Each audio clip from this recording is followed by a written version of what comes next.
Mon Mothma's Holonet. We're just posting on it. Welcome back to Mothmanet News on our 50-day countdown to Andor Season 2. I'm still bedbound, so you can't be angry at me for that.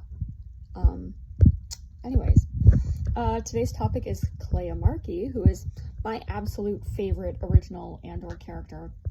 And, you know, picking favorites for me isn't the easiest thing in the world.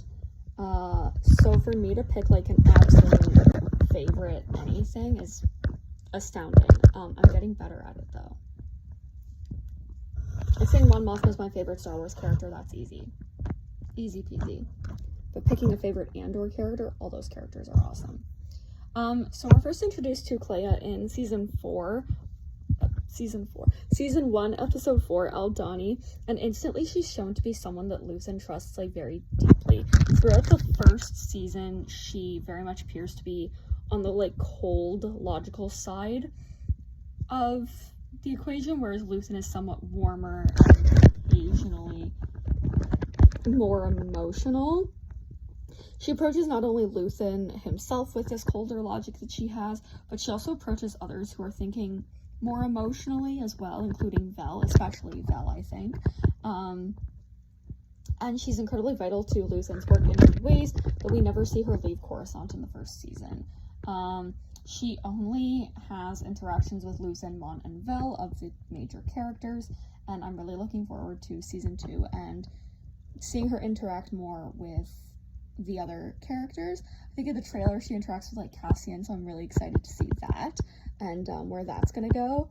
I just think that the way that she interacts with other characters is really fascinating, and I'm looking forward to her interacting more with rebels and also people who are her enemies. I really, really want to see her interact with Imperial characters. In most situations where Luthen is present, she's much more of an observer than a participant in the conversation, but she's very much meant to be someone that is respected within Luthen's network, given that she meets with Vel in his place on more than one occasion.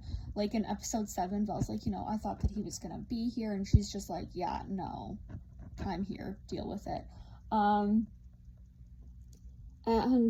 like, it's also very clear that Luthen himself defers to her on certain matters, or at least hears her out in a way that we don't see him doing with like anybody else, right? Like other people, he'll be like, oh, you're being paranoid, or oh, that's just a ridiculous way of thinking, or whatever. He actually listens to her and will be like, okay, like, I suppose you're right.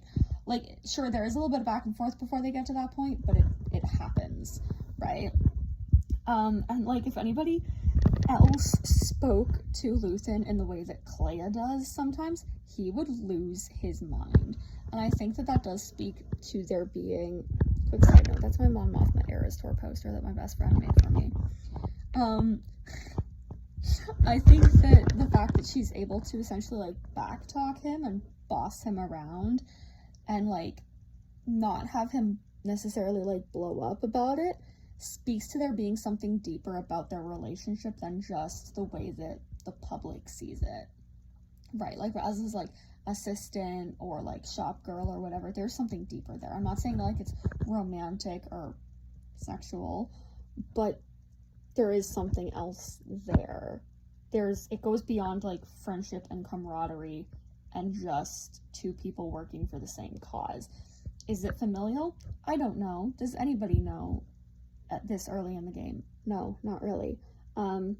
Maybe we'll find that out. Low-key kind of do ship them, though. I have a problem.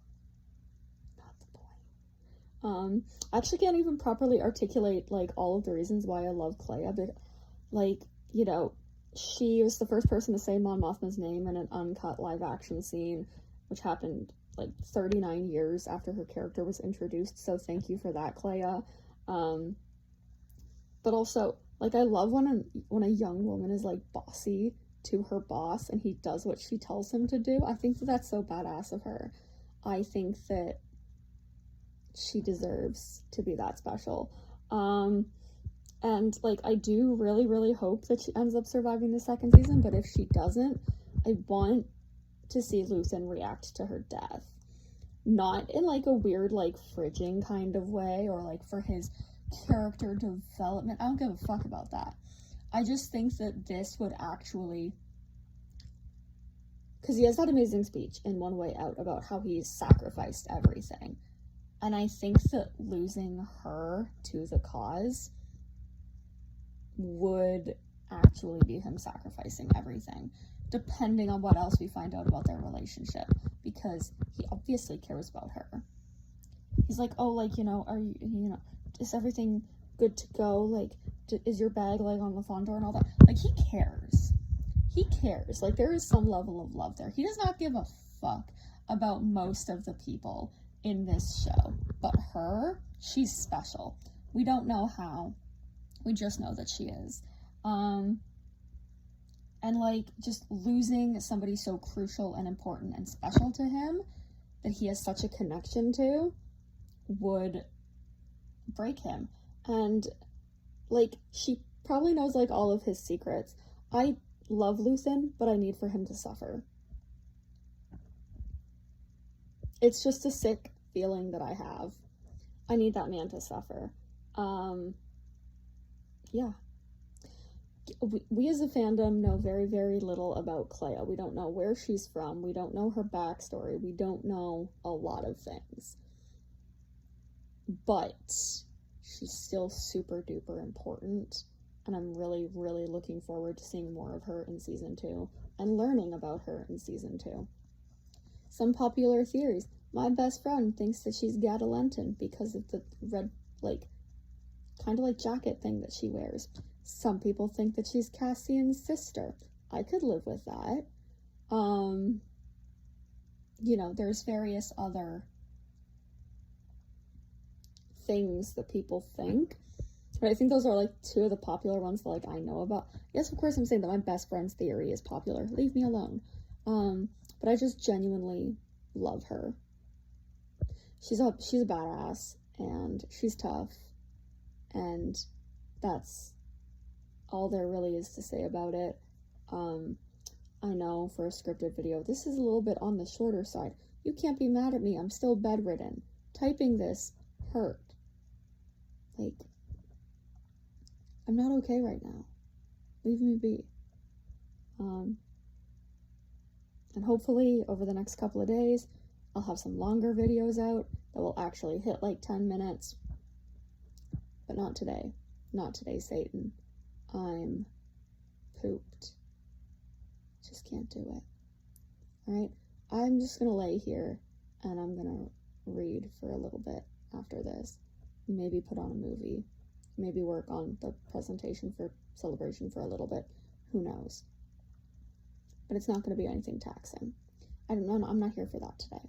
Thank you. Thank you so much for watching.